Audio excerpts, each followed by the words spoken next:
Buenas noches, bienvenidos al Inmobiliario a Fondo. Seguro que su casa o el edificio en el que reside o la oficina en la que trabaja ha sido construida ladrillo a ladrillo, con andamios, grúas y obreros.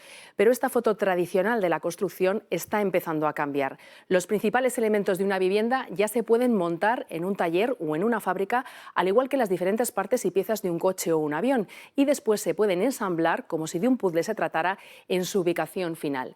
Este proceso técnicamente se denomina industrialización y va a permitir pasar de construir viviendas a fabricarlas. Toda una revolución para el sector en el que queremos profundizar hoy, esta noche aquí en el Inmobiliario a Fondo, porque nos va a permitir contar en España con una industria de la edificación o de la vivienda. Las ventajas, muchas. La primera, menores tiempos de entrega de las viviendas porque se construyen de forma más rápida y eficiente, pero también una mejor ejecución final. También un menor impacto medioambiental porque se generan menos residuos que con el método tradicional, además de una menor contaminación acústica. Y también otro aspecto muy importante, mejores condiciones laborales para los empleados de la construcción, que pasan de trabajar en el andamio a una fábrica sin las inclemencias del tiempo, con mejores horarios y con nuevas tecnologías que requieren mano de obra más cualificada y, por tanto, mayor talento y mejores condiciones salariales. Aún son muy pocas las viviendas nuevas que se fabrican en nuestro país con un proceso automatizado o industrializado, menos del 5% del total, pero las principales promotoras y constructoras de nuestro país están apostando por ella como ya se hace en otros países europeos. Por ejemplo, en Alemania o Reino Unido ya el 10% de la producción de vivienda es industrializada y hay expertos que señalan que en España en 2030 un 40% de la producción de vivienda nueva podría ser industrializada. Todo un reto, ¿verdad? Pues esta noche queremos que ustedes conozcan de primera mano las ventajas de este tipo de vivienda y además lo que puede suponer toda esta innovación en torno a la construcción y la edificación para nuestro tejido industrial, económico y social. En definitiva, lo que queremos es profundizar en qué puede suponer para nuestro país contar con una industria de la vivienda. Comenzamos. En Aedas Homes trabajamos para que tu vida en casa sea más bonita. Aedas Homes. Bonita la casa, bonita la vida.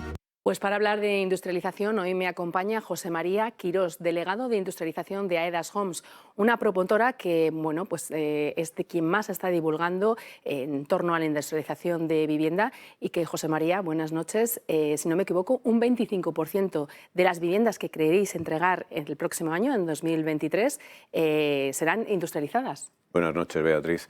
Muchas gracias por tu invitación. Efectivamente, ese es el objetivo que tenemos. Muy bien. Pues José María, cuéntanos qué es la industrialización y sobre todo cuáles son los problemas, ¿no? Podríamos decir, que viene a solucionar la industrialización para el sector de la construcción y de la vivienda.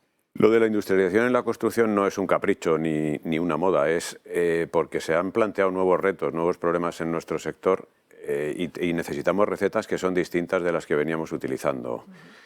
Los problemas que tenemos básicamente son, en primer lugar, una carestía de mano de obra bastante fuerte.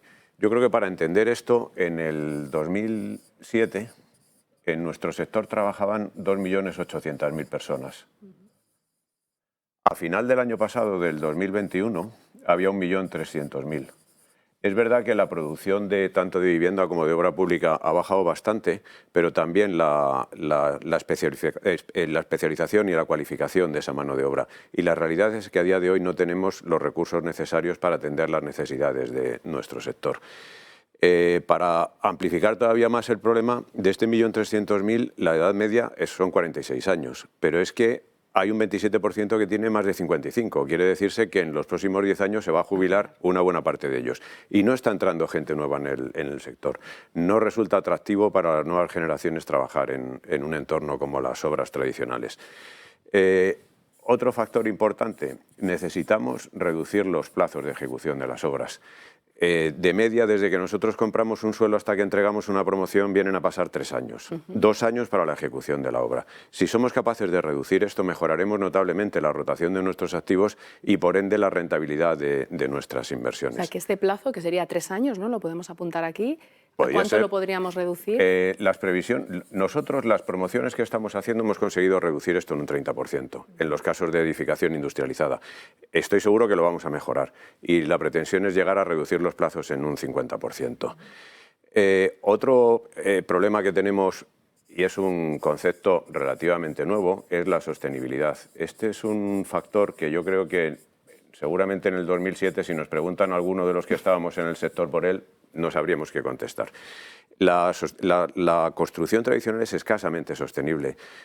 Produce un 36% de los gases de efecto invernadero del total. Una buena parte de los residuos inertes. Es muy poco eficiente en el consumo de electricidad, tremendamente derrochadora en agua. Tenemos que cambiar este concepto y hacer nuestras construcciones mucho más sostenibles.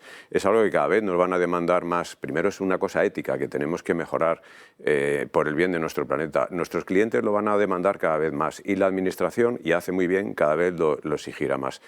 Y por último, hay otro factor que tampoco es menor, que es la calidad. En AEDAS nos esforzamos mucho por dar una calidad alta, pero nos resulta muy difícil porque venimos de un sector muy artesanal. O sea, se trata de convertir un sector tan artesanal en un negocio industrial. Estos son los 4 problemas que tenemos hoy en día más acuciantes en nuestro sector. Y bueno, me has comentado que, por ejemplo, el plazo de 3 años habéis conseguido reducirlo un 30%, ¿no? Podemos apuntar aquí de un 30 a un 50%. Y, por ejemplo, en la mano de obra, o sea, a todos estos problemas, ¿qué solución puede dar la industrialización? Por ejemplo, en mano de obra, ¿qué consideráis que puede atraer? ¿Tenemos alguna cifra de empleo que pueda atraer la industrialización al sector gracias a este nuevo proceso? La industrialización va a cambiar la mano de obra totalmente. ¿En qué sentido? Primero, vamos a generar una mano de obra de mayor calidad. La industrialización va muy asociada a la digitalización. Eso quiere decir, y es el cuello de botella de las fábricas, que hay que digitalizar muchos procesos. Para eso hacen falta ingenieros que sean capaces de hacer eso. Y por otro lado, los sistemas de montaje, de ensamblado, requieren una mano de obra, en la mayoría de los casos, mucho menos especializado, porque recurrimos a montadores. La ventaja que va a tener es que va a atraer otra vez a las nuevas generaciones al sector de la construcción. Por esto que decimos que es de mayor calidad. Las condiciones laborales son infinitamente mejores que las que se producen en una obra. Hay mucha menos inestabilidad, no hay itinerancia. Hoy en día la mano de obra que hay en la construcción hace una obra en una localidad, la siguiente a 50 kilómetros. Eso le hace, mucho de su tiempo libre lo pierde en desplazamientos, con la peligrosidad que también conlleva. Las inclemencias del tiempo, etcétera. Frío, accidentes. El trabajo que se hace es mucho menos físico, con lo cual también permite que la mujer se incorpore al trabajo en la construcción, que hoy en día me parece que está en torno al 10%.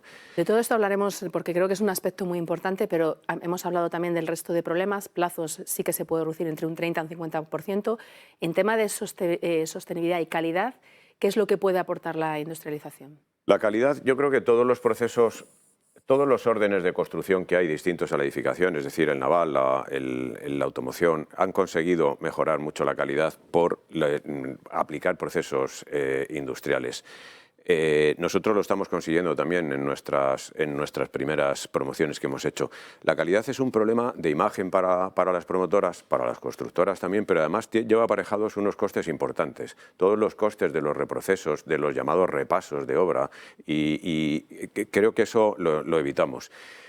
Hay una cosa importante, la reducción de plazo se hace por 2 motivos. Primero, porque los rendimientos en una fábrica son muy superiores a los que se producen en una obra, pero también pasamos de una forma de trabajar secuencial, es decir, voy haciendo una actividad y la siguiente a continuación, o como mucho cuando está muy avanzada la anterior, lo sustituyo por algo que se solapa. Es decir, mientras hago la excavación y la cimentación en una obra tradicional que se hace por un sistema tradicional, soy capaz de fabricar, que ya veremos luego, o bien los módulos 3D o los componentes. Con lo cual, en el momento que acabo eso, ya es una labor de ensamblaje, y por eso se reduce ese plazo.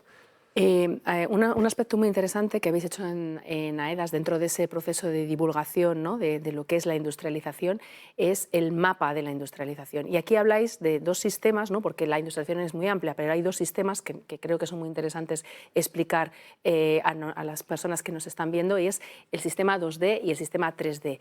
¿Cuáles son las diferencias entre cada uno y qué ventajas tiene cada uno? Efectivamente, hemos hecho en AEDAS Homes un mapa de industrialización tratando de identificar estos 2 sistemas, los productos que hay en el mercado y los fabricantes que lo hacen. Y que me disculpen que seguramente alguno se nos haya quedado fuera, que lo iremos corrigiendo. Esos 2 sistemas que hablamos son 3D y 2D. A mí 2D creo que es más correcto hablar de edificación por componentes, porque ahora explicaremos lo que es los 2D y alguno de ellos es un 3D. Básicamente 3D es un volumen, 3 dimensiones y 2D son planos. ¿En qué consiste el 3D? Se trata de hacer la vivienda de forma modular, en la que podamos meter, pues imaginemos o sea, son como unos contenedores marítimos que luego seremos capaces de ensamblar en obra. ¿Qué habría en este contenedor? A lo mejor una habitación, me lo invento, y un trozo del pasillo.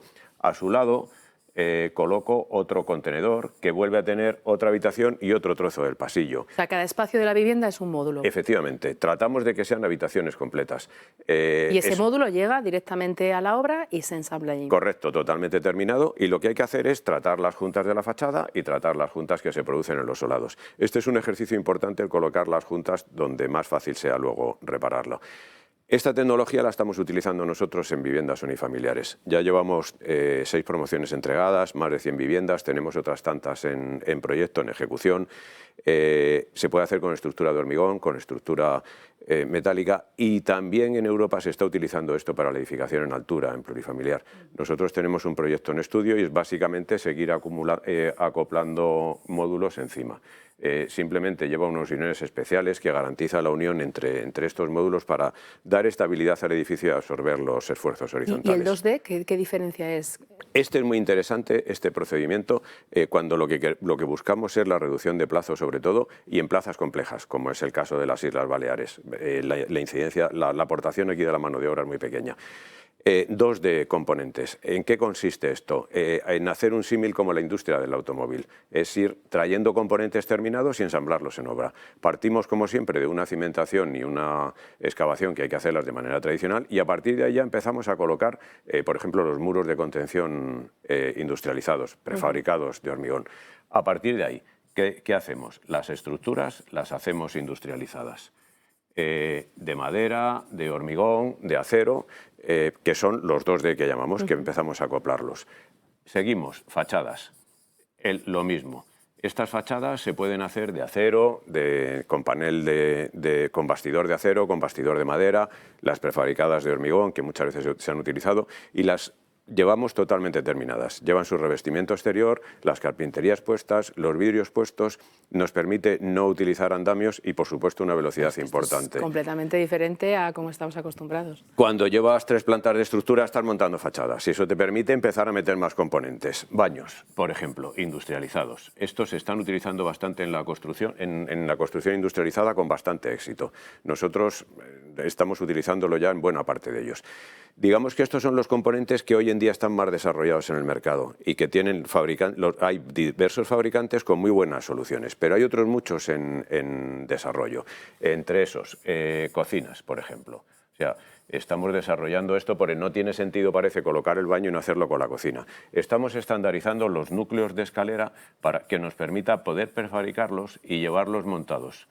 Patinillos, chimeneas, o sea, es ensamblar todos estos componentes en la obra. José María, si te parece, te invito ahora a que pasemos a nuestra mesa de análisis y ahí profundizamos sobre todos estos aspectos que nos han comentado con el resto de invitados. ¿De acuerdo? Muchas gracias, Beatriz. Gracias, José María. Seguimos.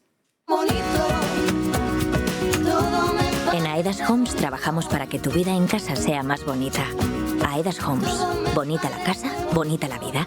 Pues para hablar de industrialización me acompañan representantes de 4 empresas dedicadas, ya sea desde la promoción o desde la construcción o desde la consultoría a la industrialización.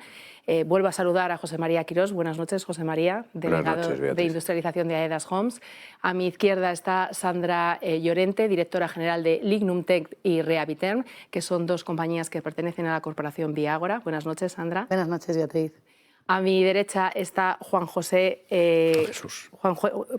Jesús González, director general de Planificación y Organización Corporativa en el Grupo Avintia. Buenas noches. Exacto. ¿Qué tal? Buenas noches. Y por vía telemática nos acompaña Juan Velayos, fundador de JV20 Investment and Advisory, que es una firma de asesoría e inversión en real estate. Buenas noches, Juan.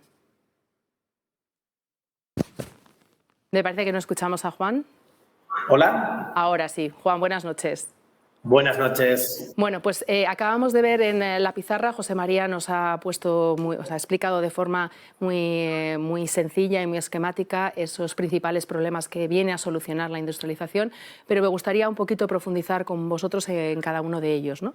Y uno de los más importantes me parece, Juan Jesús, el tema de la reducción de los plazos, ¿no? José María nos venía a decir que bueno, se pueden reducir entre un 30 y un 50%. ¿Compartís esta previsión desde Avintia? Sí, absolutamente. Ahora mismo estamos en reducción de plazos de más o menos de 6 meses sobre una obra de 20, que es un 30-35%. Ahí hemos trabajado mucho en asegurar lo más importante, que es la cadena de suministro, todo lo que es el proceso de ingeniería, proceso previo que hay que hacer del proyecto de ingeniería y de fabricación.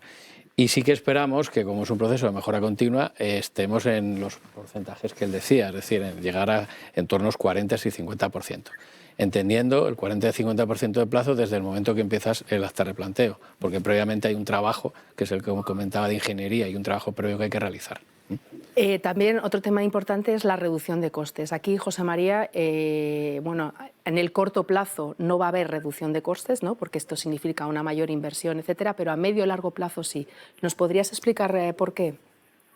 Hoy en día, efectivamente, nos conformamos con que no cueste más, que no es poco, que sería un gran empujón a la industrialización en la construcción. Cuando estos procesos se hagan más intensivos y se generalicen más, lo que conseguiremos es, primero, economía de escala, que va a reducir enormemente los costes. Y segundo, mejoraremos tanto los procesos y seremos capaces de mecanizar y robotizar las fábricas. Y en el momento que hacemos eso, lo que hacemos es que sacamos el factor mano de obra, que es el más caro, y lo sustituimos por uno de amortizaciones. En esa vía es en la que esperamos reducir los costes de la industrialización. Pero como tú bien decías, lo esperamos más en el medio plazo que en el corto. Juan, tú como gran conocedor de la industrialización, ¿consideras en cuánto se podría reducir el coste de una vivienda en el futuro gracias a ese proceso industrializado? La verdad que yo creo que estamos todavía un poquito lejos, ¿no? Yo creo que la convicción absoluta y el sentido común es que a medio largo plazo debería ser más barato, ¿no? Yo creo que hay muchísimo trabajo que hacer, ¿no? Y como muy bien apuntabais, el primer objetivo es que sea igual el coste, que no haya diferenciación de coste, porque si no hay diferenciación de coste y tienes una reducción de plazo importante, la batalla ya está ganada, ¿vale?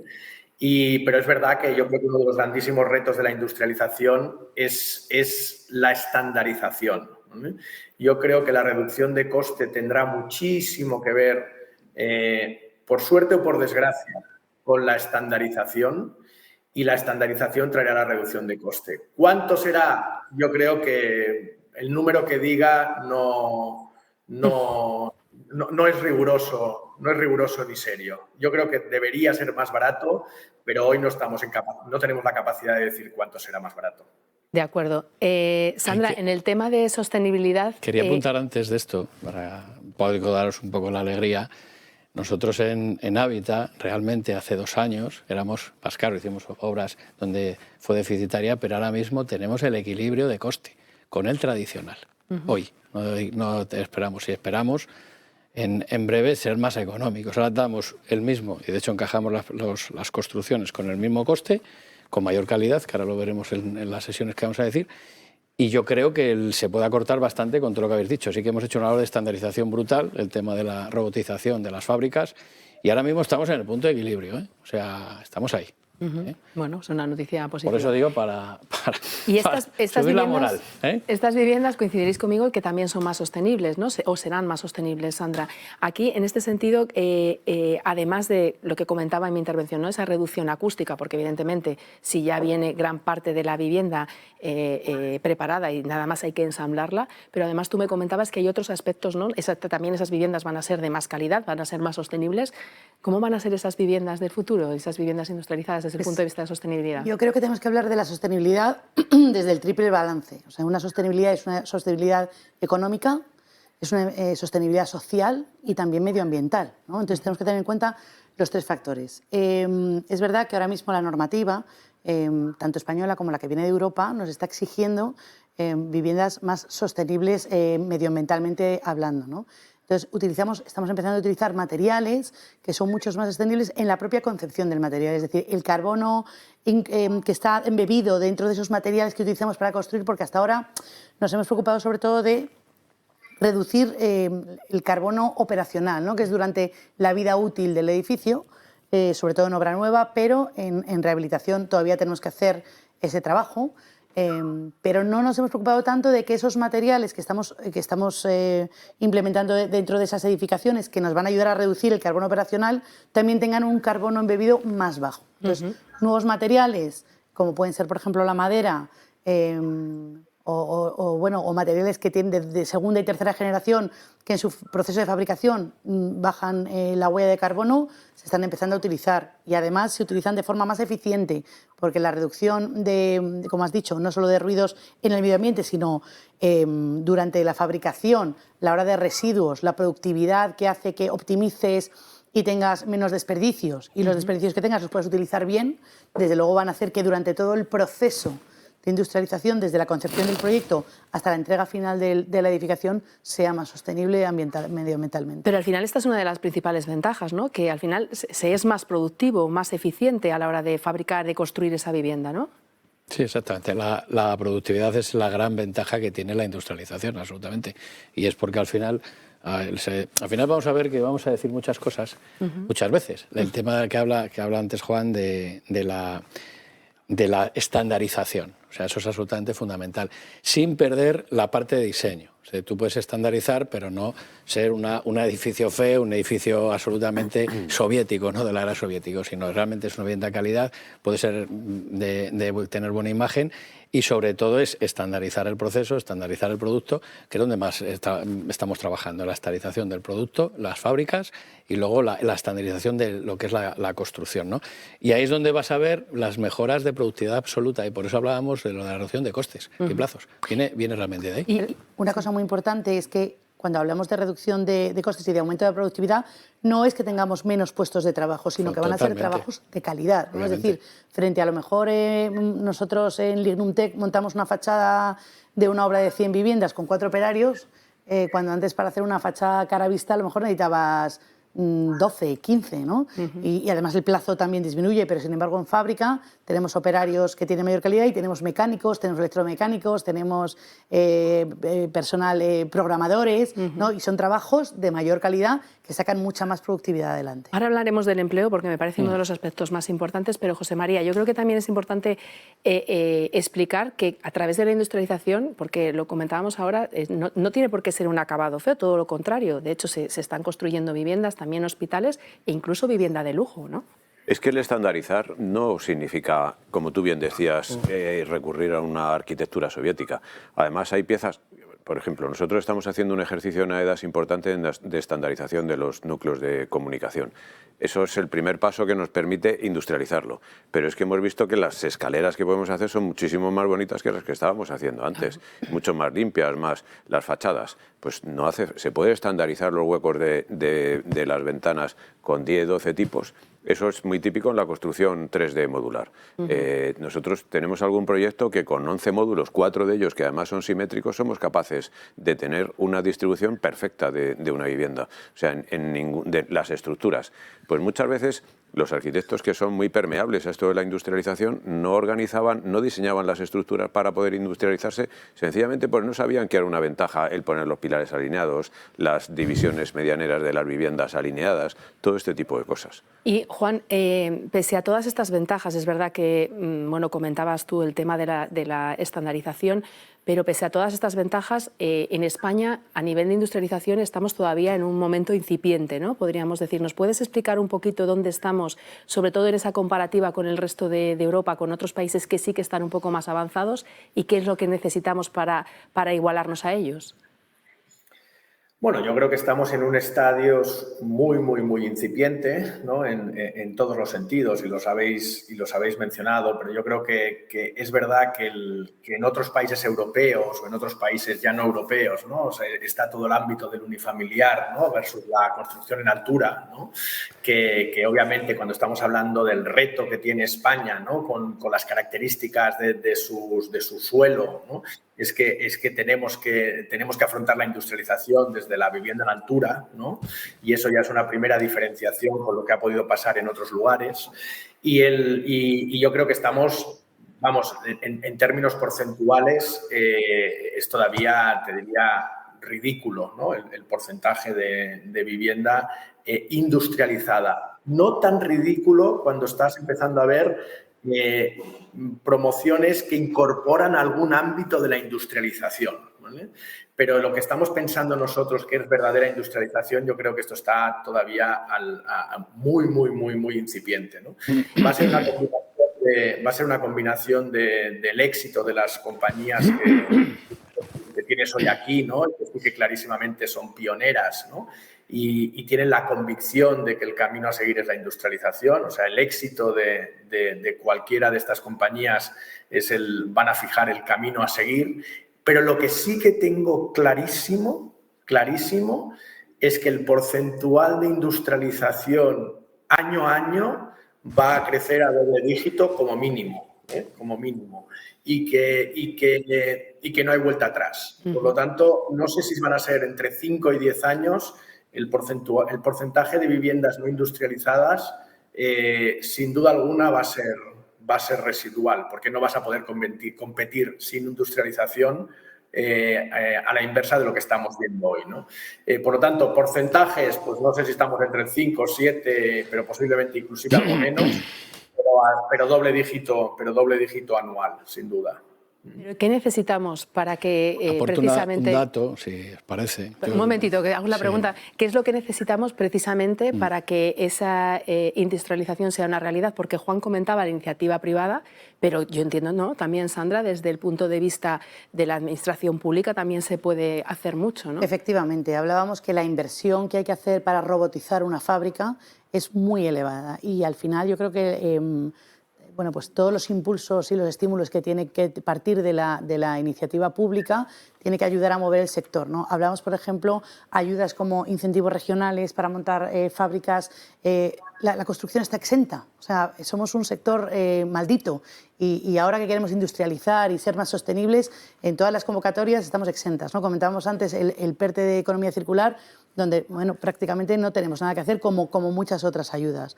Hablamos también, bueno, pues que si son viviendas más sostenibles, que no recaiga solo sobre la iniciativa privada el hacer esas viviendas más sostenibles más allá de las normas, ¿no? Sino tener, bueno, pues exenciones fiscales, poder tener, bueno, pues una reducción del IBI, igual que lo tienen los coches, ¿no? Ese tipo de cosas. Incentivarlo. Hay que incentivarlo desde las administraciones públicas. Jesús, ¿qué querías? No, apuntaba un dato que nosotros, bueno, llevamos desde el 2019, para que veáis lo que hablaba de la exponencialidad. En 2022 hemos hecho el 2% de construcción industrializada, pero en 2023 con proyectos cerrados tenemos ya el 27%.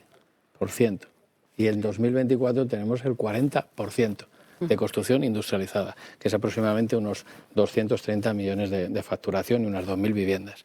Entonces sí que es verdad que hemos visto que depende al final, ¿de qué depende la subida de la industrialización? Pues depende de la inversión, lo que estamos hablando. Ahora vamos a hacer una segunda fábrica y es lo que te va a topar el crecimiento. Más casi en este caso, como hay bastante demanda de vivienda en Build-to-Rent, en alquiler, creo que hay demanda, lo único que es la inversión que estamos hablando. O sea, pero que en el fondo, si tienes ganas y realmente tienes medios, se puede hacer. Y yo creo que será más, a mí los 10 años me parece mucho tiempo. Y la formación es muy importante. Nosotros empezamos en el año 2012, con baños industrializados. En el 2014 ya hacíamos cocinas también, José María, lo digo porque seguimos haciéndolas en Lignum. Y bueno, yo creo que en el año 2012-2013 teníamos un sector un poco atribulado, que no era capaz de dar el salto. Yo creo que ahora es muy cambiante, ¿no? Y efectivamente está la demanda, sí. y somos capaces de tirar de ella. Yo creo que es importante la formación, no solo para las personas técnicas, sino también para la gente de producción, ¿no? Todo lo que es la producción, y ahí entrábamos, como hablábamos antes también, del 50% de la población, ¿no? Que es la mujer que puede entrar en este sector. Nosotros ya tenemos una iniciativa con una fábrica de baños en la que el 100% de las operarias son mujeres, Y bueno, yo creo que tenemos muchos retos y mucho por hacer, y estoy de acuerdo en que va a ser de forma exponencial. Esos primeros años han sido muy lentos, pero yo creo que el sector es un sector preparado y que ya está demandando, ¿no?, este tipo de sistemas, ¿no? Pero la formación es muy importante. Si me permites, Beatriz, un poco que decías que hace falta para que la construcción industrializada despegue de verdad, y complementario a lo que dice Sandra, y has utilizado tú la palabra demanda, yo creo que esa es la clave, el que apostemos por esto, el que generemos la demanda. Yo sé que ahora mismo, y nosotros lo estamos sufriendo, bueno, tienes que hacer un esfuerzo económico, tienes que arriesgarte también a que tengas algún problema técnico, pero es la forma de, ahora mismo la gran barrera que tiene la industrialización es el ligero sobrecoste que hay. Y ese sobrecoste ya hemos visto que la forma es la economía de escala y el desarrollar estos procesos y mecanizar la fabricación. Pero si no generamos la demanda, estaremos en un círculo vicioso que nunca seremos capaces de bajar ese coste y, por ende, nunca seremos capaces de hacerla intensiva la industrialización. Beatriz, que haga dos apuntes solo muy rápidos de las cosas que estamos hablando. Hay dos cuestiones que me gustaría decir. Una, que decimos que en el resto de Europa la industrialización es muy potente. Nosotros hacemos mucha vigilancia tecnológica, vamos a todo tipo de ferias internacionales de construcción por toda Europa, y os digo que no estamos tan alejados de los europeos. Es más a nivel de producción, más que a nivel de... Ni con eso, Sí. o sea, Tampoco. te diré que ni con eso, ¿no? Sí, o sea, sí. nuestra fábrica, por ejemplo, de fachadas de entramados ligeros es puntera en Europa, ¿no? Y tenemos varios ejemplos que así lo demuestran. Y otra cosa importante es el tema de que los jóvenes no quieren entrar en nuestro sector. No quieren entrar en este sector, y ahora tenemos el problema de la gran renuncia. No solo el sector inmobiliario, ¿no?, sino yo creo que es en todos los sectores. Y nosotros tenemos cosas muy interesantes, ¿no? Un sector donde no se trabajan los fines de semana, donde no se echan horas extras, y si se echan se pagan, ¿no? Y que es un problema que yo creo que es más estructural y no solo del sector. No tenemos que fustigarnos. Yo personalmente desde fuera es lo que le veo uno de los principales atractivos. Y aquí, Juan, me gustaría contar con tu visión, porque tú tienes una visión muy amplia del sector. Es verdad que la falta de mano de obra es un reto del sector, pero como apuntaba Sandra, no es solo a las mujeres, sino también a los jóvenes a quienes podemos atraer gracias a este nueva forma de producir viviendas, ¿no?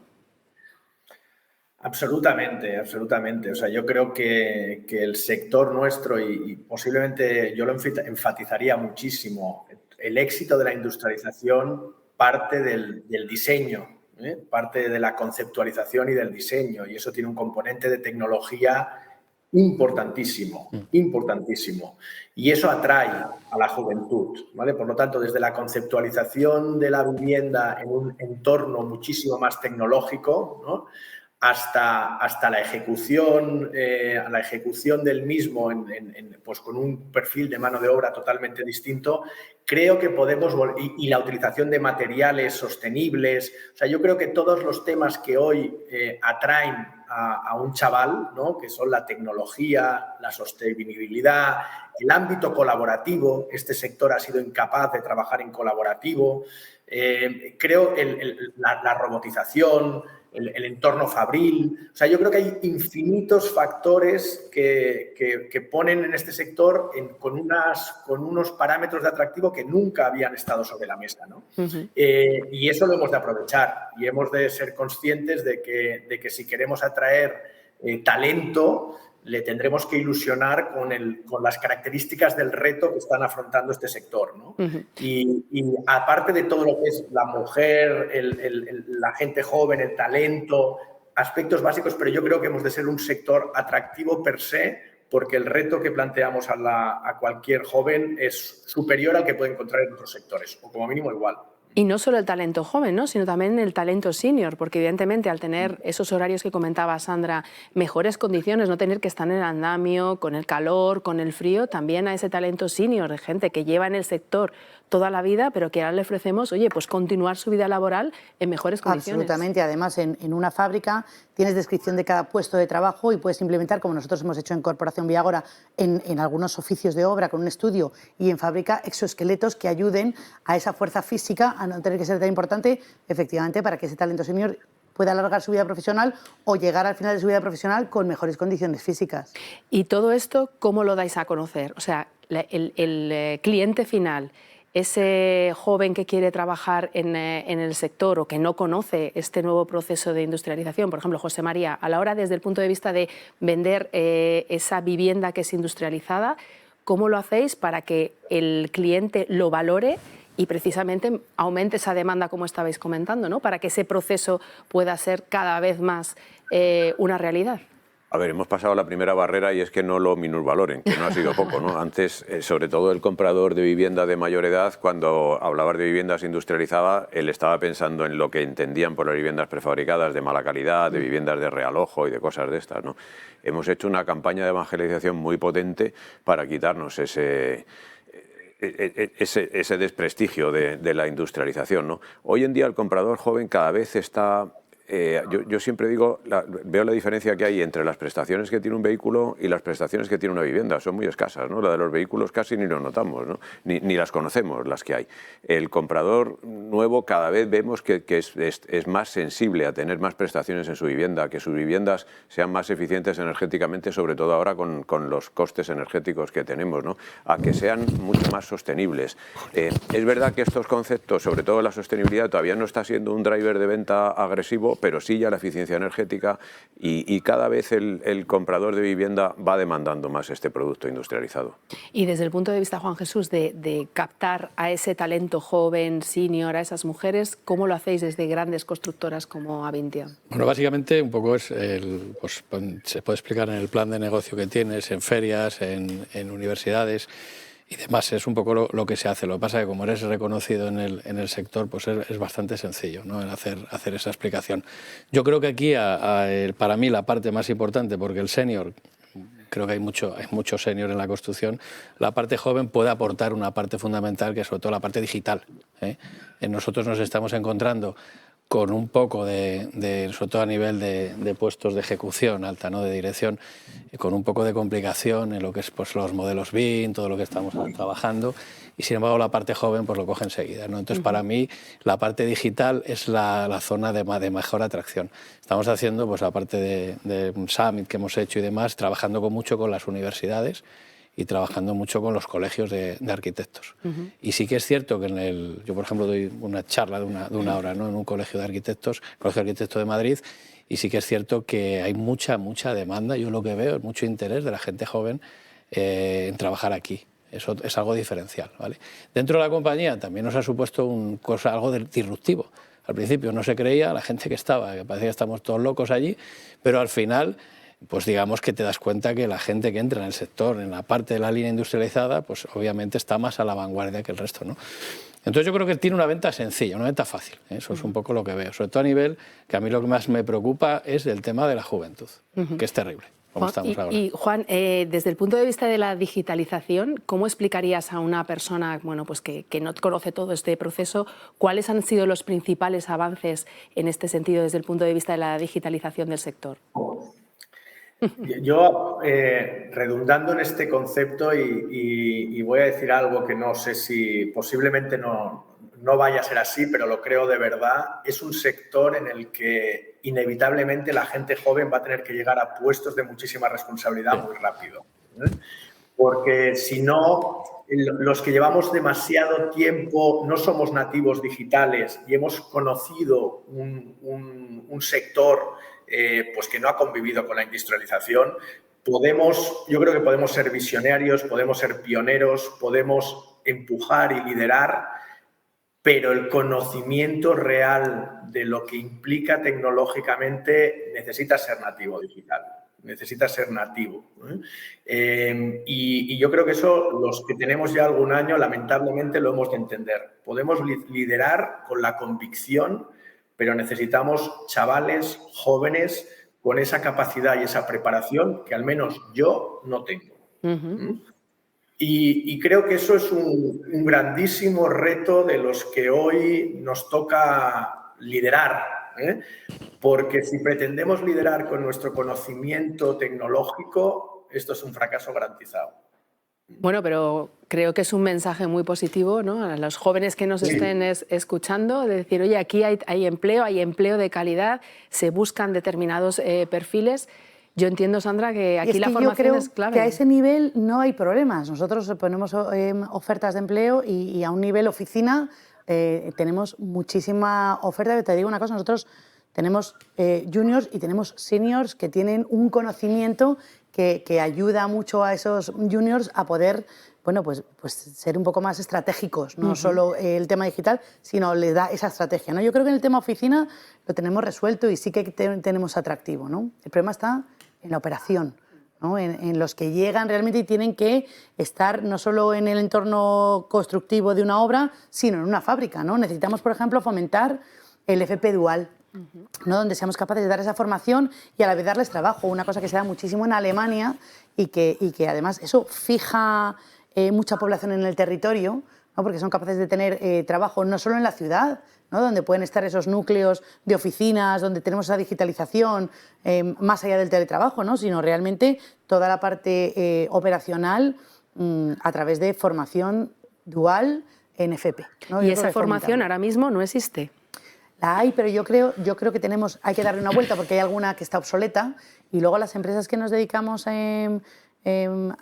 bueno, pues a tener estas fábricas, ¿no? Como Lignum Tech, pues como decía José María, a también crear nosotros esa demanda, ¿no? Para que los chavales bueno, pues puedan venir a nuestras fábricas y hacer esas prácticas que tienen más allá de la formación dual en las escuelas, ¿no? Muy bien. Me gustaría poner sobre la mesa una serie de temas que creo que también son interesantes. La primera, Juan, yo creo que tú aquí me podrías contestar. ¿Crees que la subida de tipos de interés va a afectar a todo este proceso que estamos diciendo, que tiene muchísimas ventajas, que requiere empleo, pero va a afectar a ese sobrecoste que a corto plazo hemos comentado que podría, bueno, pues que evidentemente a corto va a aumentar los precios y encima se suben los tipos de interés, o no va a ser algo que va a pasar de soslayo? Pues sí, pero como a todos, ¿vale? O sea, no creo que vaya a ser un factor especialmente relevante para la ralentización de este proceso, ¿no? Quizá pues le mete algo más de presión y a alguien que esa diferencia de costes, ¿no? En el corto plazo, pues quizá influye no positivamente, ¿no? Al que quiere tomar este tipo de decisiones. Pero creo que la tendencia es demasiado estructural, ¿no? Para que se vea dramáticamente ralentizada por la subida de tipos. Va a influir, sin duda. Esto es un sector intensivo en capital per se. La industrialización es intensiva en capital, sin lugar a dudas. Y la presión de costes, pues quizá pues retrasa algo a algún cliente o algo la demanda. Pero yo no soy de los que cree que este proceso se va a quedar dramáticamente dañado por la subida de tipos, no más allá de cualquier otra de las cosas que estamos viendo, ¿no? Perfecto. Y Sandra, cuando preparábamos el programa me apuntabas un elemento que me llamó mucho la atención, y es que no solo están las ventajas, ¿no? De, pues como hemos dicho, de reducción de costes, de entrega de viviendas, etcétera, sino que además España, precisamente por lo que me comentabas, que tampoco va tan retrasado, puede ser un país que exporte industrialización a otros países. ¿Nos puedes explicar un poquito? Absolutamente. Al final yo creo que el sector inmobiliario está muy ligado a los ciclos económicos, ¿no? Y entonces tenemos el problema de tenemos de pronto una alta demanda de materiales, de mano de obra, de esta construcción, y de pronto aquello baja, ¿no? Tenemos picos y tenemos valles, ¿no? Y una manera de poder equilibrarlo es con la exportación, ¿no? Es decir, cuando aquí estamos en un momento más de valle, somos capaces de exportar nuestros productos. De hecho, las grandes empresas, no solo del sector construcción, sino de otros suministros de materiales, bueno, pues tienen una pata muy importante en la exportación, ¿no? Por esto mismo, ¿no? Porque tú tienes la fábrica, sigues produciendo, ¿no? Y un poco el mercado te va llevando donde realmente puedes acceder a colocar ese producto dependiendo de la demanda que tengas. Yo creo que es muy importante y que podemos ser una gran potencia, ¿no? En estos países europeos que sí que demandan esos sistemas. Somos capaces de asumir el impacto económico del transporte con los costes inferiores que tenemos en España respecto del resto de Europa. Muy bien. Me gustaría cerrar con que me respondierais cada uno con vuestra visión de qué es lo que necesitamos, primero si es posible y luego qué necesitamos para que se consiga que de aquí a 2030 pues un 30-40% de la producción de vivienda nueva en nuestro país sea industrializada. José María, ¿es posible y qué necesitamos? Pues querer hacerlo, no un poco más. Bueno, es verdad que si todos...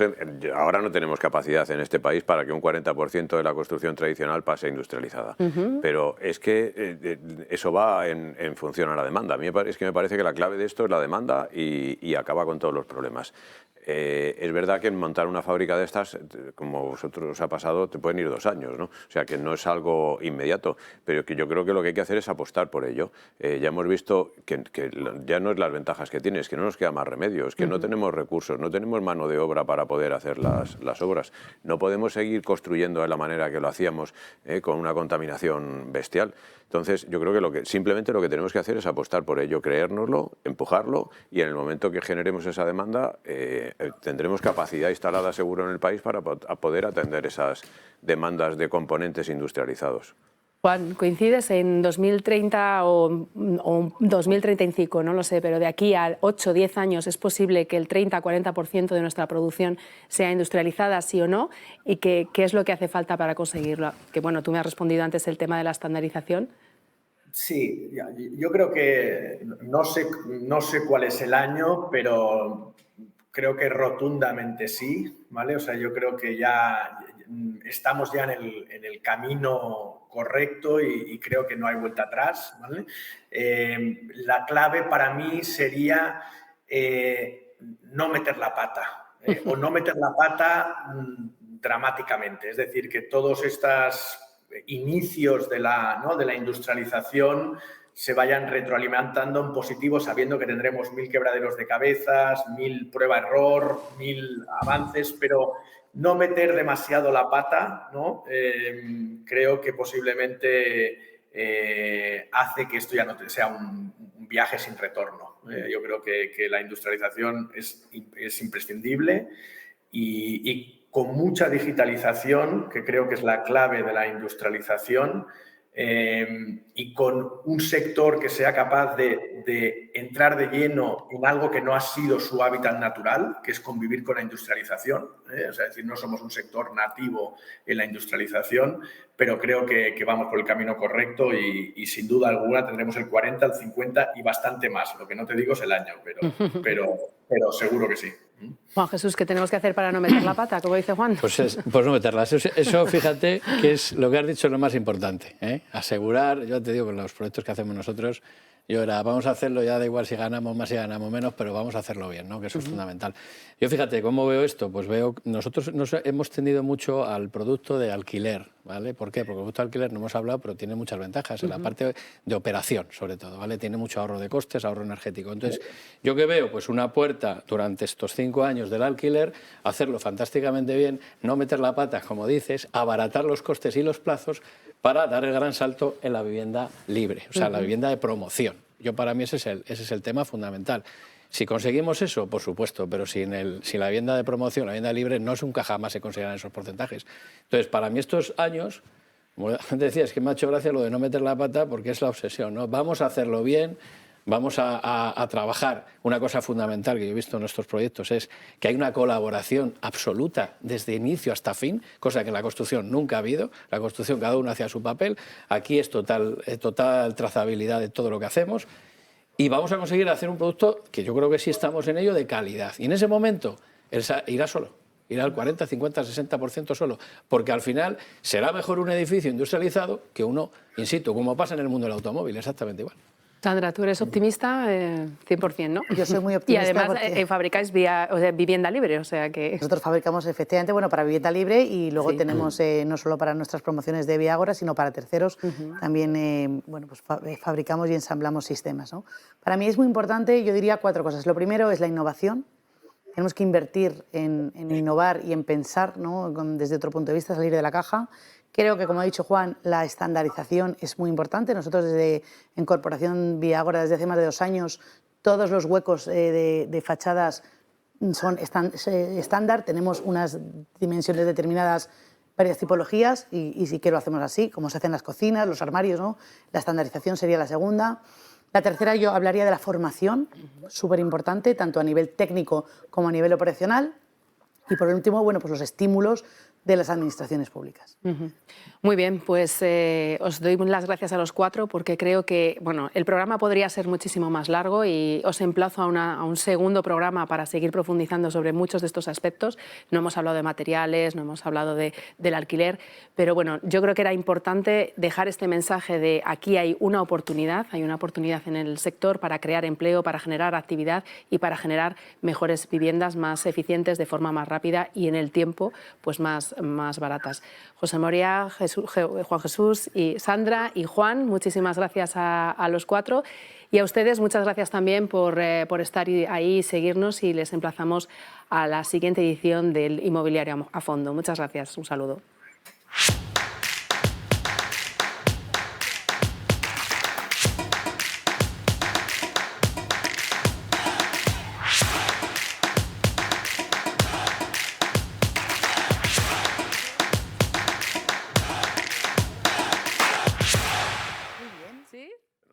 Sí, bien, supongo.